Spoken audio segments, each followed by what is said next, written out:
नमस्कार दोस्तों, मैं हिम्मत सेठ एक बार फिर आपके सामने उपस्थित हूँ एक नए विषय को लेकर। दोस्तों, एक तरफ जहाँ खाड़ी युद्ध चल रहा है, अभी तो वहाँ थोड़ी शांति है। हालांकि लेबनान और इजराइल में तो बमबारी हो ही रही है। लेकिन ईरान में अभी वहाँ शांति है और अमेरिका और ईरान के बीच में बातचीत तो बंद है, लेकिन बैकडोर से बातचीत चल भी रही है। अभी उनके जो विदेश मंत्री ईरान के अराची, वो ओमान पहुंचे थे, पाकिस्तान पहुंचे थे, पाकिस्तान से ओमान गए। ओमान में उन्होंने हॉर्मुज को के ऊपर अपनी चर्चा की और दोनों ने ये तय किया कि हम इसका नियंत्रण करेंगे और टोल लगाएंगे और टोल को हम आपस में बांट लेंगे। उसके बाद ये प्रस्ताव उन्होंने पाकिस्तान को दिया कि अमेरिका को भेज दो। फिर अमेरिका ने उसको शायद रिजेक्ट कर दिया। फिर वो कराची जो है रूस गए, रूस से भी कोई प्रस्ताव लेके आए, वो पाकिस्तान को दिया और वो भी उन्होंने शायद अभी तक शायद उसको रिजेक्ट नहीं किया है या कर दिया है, पता नहीं। उस पे उसका विकल्प ढूंढ रहे हैं ट्रम्प, ऐसा कहा जाता है। लेकिन इस बीच में हॉर्मुज पर ब्रैकेट लगा हुआ है और ईरान ने भी लगा रखा है और अमेरिका ने भी लगा रखा है। अब ईरान की मुश्किल यह हो गई है कि उसका जो फार आइलैंड पे जो तेल का कंट्रोल है, जहां से डिस्पैच होता है तेल, वो पूरा वहाँ का जो टैंक वगैरह हैं वो सारे पूरे भर गए हैं और एक पुराने टैंकर में, जहाज में वो तेल भर रहे हैं। लेकिन वो कोई सोल्यूशन नहीं है। इस बीच एक अच्छी खबर ये है दोस्तों कि पाकिस्तान ने एक अलग तरह का खेल किया है। अब उसने ट्रंप को मुसीबत में डालने का काम किया है। ईरान के लिए उसने अपने बंदरगाह खोल दिए हैं और बंदरगाह खोल देने से ये हुआ कि ईरान से तेल टैंकर्स में भर के सड़क रास्ते से पाकिस्तान जाएगा और उन पाकिस्तान से उन बंदरगाहों पर रीलोड होगा वो तेल जहाजों में, और फिर वहां से वो वैश्विक व्यापार कर सकेगा। तो इससे अ, ईरान को बहुत राहत मिलेगी, क्योंकि उसका तेल जो भरने की उसकी जो फैसिलिटी खत्म हो रही थी, तो इससे ये वो खाली कर सकेगा और तेल दुनिया में भेज सकेगा। लेकिन ट्रम्प के उद्देश्य इससे कमजोर पड़ेंगे, क्योंकि उसने जो बैरिकेडिंग लगा कर रखी है उसका असर कम हो जाएगा। क्योंकि तेल अगर रोड के माध्यम से या इनके रास्ते से चला आता है, उधर पाइप से भी जो है कोशिश की जा रही है कि पाइपलाइन बिछा करके या बिछी हुई पाइपलाइनों को ठीक करके उनसे भी तेल जो है दूसरे देशों में भेजा जाए।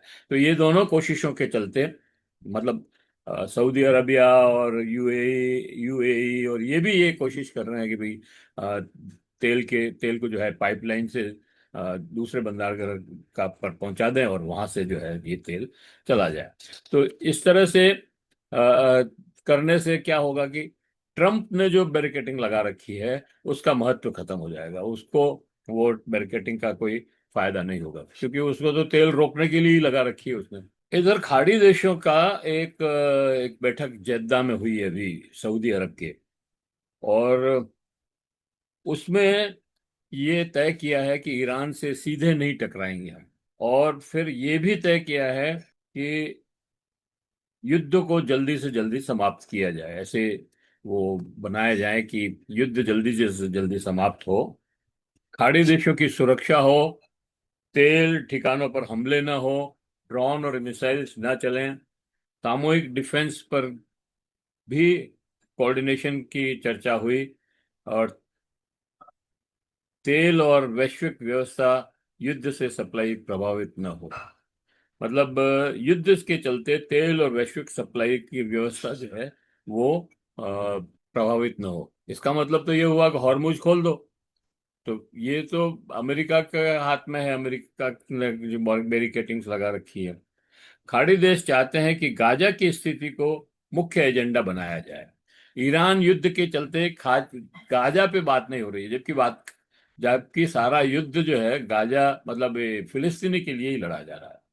फिलिस्तीनी के मुद्दे को फिर से केंद्र में लाया जाए, और ईरान युद्ध के जो साझा मतलब शांति वार्ताएं हो रही है, उसमें फिलिस्तीनी मुद्दे को प्रमुखता दी जाए, ये उनकी मांग है।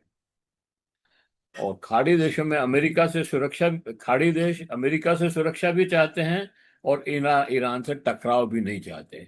ये तो तभी हो सकता है कि खाड़ी देश अपने सॉइल को, अपनी जमीन को ईरान ईरान पर हमले करने के लिए उपयोग में न लाने दे अमेरिका को। और अगर ये युद्ध अगर वो ये कर देते हैं कि अमेरिका को ये कह देते हैं कि हमारी जमीन का उपयोग नहीं होगा, तो वो इस युद्ध से बच सकते हैं। और वो इसीलिए मतलब चीन की मध्यस्थता में फैसला हो जाए, वो ये इसके लिए जो है वो अ, तैयार है।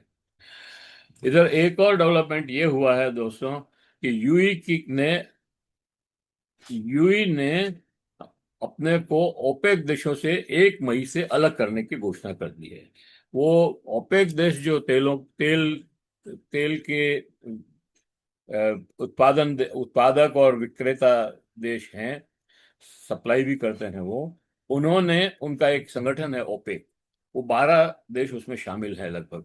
और उन्होंने उसमें से वो इस तेल की कीमत भी तय करते हैं, और कितना तेल उत्पादन करना है, कौन कौन देश कितना कितना उत्पादन करेगा, ये भी वो तय करते हैं। तो इससे तेल की कीमतों में गिरावट नहीं आती है, और ज्यादा बढ़ भी नहीं सकती। तो वो देश के उस हिसाब से अपना बना के रखते हैं। अब क्या है कि संयुक्त अरब अमीरात ने अप, अपने आप को इस ओपेक संगठन से अलग कर लिया। ओपेक संगठन से अलग करने से ये हुआ कि वो उनकी कंट्रोल से निकल जाएगा। जो कंट्रोल उसके ऊपर ओपेक देशों का है, वो अपने तेल की उत्पादन क्षमता जो है उसकी 50% ही अभी उपयोग कर रहा है, तो वो उसको बढ़ा सकेगा, और अपने तेल का दाम खुद तय कर सकेगा, खुद तय करके, और सस्ते में भी वो तेल अपना बेच सकता है। इससे दो फायदे होंगे। एक तो तेल की सप्लाई बढ़ेगी, तेल की सप्लाई बढ़ेगी तो विश्व में तेल की कमी कम होगी, और अगर वो सस्ते दामों पर बेचता है तो तेल के दाम नहीं बढ़ेंगे। दो बातें हो गई है। और फिर तीसरा सबसे बड़ा देश, तेल उत्पादक देश होने के नाते, यूएई का यह कदम वैश्विक बाजार में भूकंप से भी कम नहीं है। विशेषज्ञों का अनुमान है कि इस निर्णय के बाद यूएई अपने तेल के उत्पादन को बढ़ा सकेगा, और कम मूल्य में भी बेच सकता है। इससे विश्व में तेल की सप्लाई बढ़ जाएगी, और दाम बढ़ने पर लगाम लगेगी। यही मैं कह रहा था आपको। एक और कारण ये लगता है कि यूएई क्यों निकल रहा है वहां से, कि पिछले दिनों सऊदी अरब और पाकिस्तान एक दूसरे से रक्षा और अन्य समझौते कर रहे हैं, और उस समझौते के जरिए वो करीब आ गए हैं। और करीब आने से यूएई को लगता है कि भाई वो उपेक्षित हो रहा है इससे। तो उसने इस उपेक्षा भाव को देखकर इससे बाहर निकलने की कोशिश की, ओपेक से। और भारत को वो तेल सप्लाई बढ़ाने तथा वैकल्पिक मार्ग ढूंढने की भी बात कर रहा है। वो अभी सुरक्षा सलाहकार जो है डाबोल साहब गए थे वहाँ, यूएई, अबू धाबी, जो उनसे मिले थे, और उसके बाद ये सारा फैसला हुआ है। इसमें भारत को भी राहत मिलेगी। आपको यह भी बता दें कि ओपेक की स्थापना 1960 में हुई थी। इस इसमें कुवैत, ईरान, वेनेजुएला, सऊदी अरब और इराक देश शामिल थे। और ये मीटिंग बगदाद में हुई थी, इराक के अंदर। और उसके बाद 1967 में कतर, यूएई और दूसरे देश शामिल हुए। और फिर इसमें लीबिया, कांगो, नाइजर आदि देश भी ओपेक के मेंबर बने। और ओपेक प्लस में रूस भी इसमें शामिल है। तो बड़ा संगठन है, 12 देशों का संगठन है। और ये प्लस कर लो तो शायद ज्यादा हो जाएंगे, 15 करीब हो जाते हैं। और उसमें से ये यूएई जो है निकल रहा है। तो ये तीन बड़ी खबरें तेल के संदर्भ में, अ, ईरान युद्ध को के भी संदर्भ में थी, जो हमने आपको बताई।